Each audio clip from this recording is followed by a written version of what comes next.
കല്ലേറ്റുംകരയിലെ Irinjalakuda railway station അവഗണിച്ച് അടച്ചുപൂട്ടുന്നതിനെതിരെ Kallettumkara railway സമരം 75ാം നാൾ സമരാഗ്നിജ്വലനം.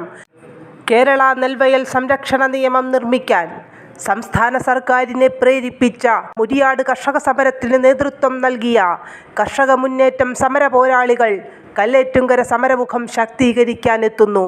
കല്ലേറ്റുംകര റെയിൽവേ സമരം 75ാം നാൾ സമരാഗ്നിജ്വലനം കർഷക മുന്നേറ്റത്തിൻ്റെ കരുത്തുറ്റ സാരഥി ശ്രീ PC ആൻ്റണി ഉദ്ഘാടനം ചെയ്യുന്നു.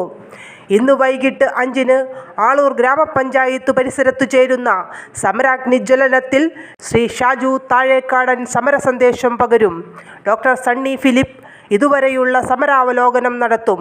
കല്ലേറ്റുംകര റെയിൽവേ സമരം കല്ലേറ്റുംകരയുടെ അതിജീവന പോരാട്ടം. പങ്കെടുക്കുക, വിജയിപ്പിക്കുക. റെയിൽവേ സ്റ്റേഷൻ വികസന സമിതി, കല്ലേറ്റുംകര.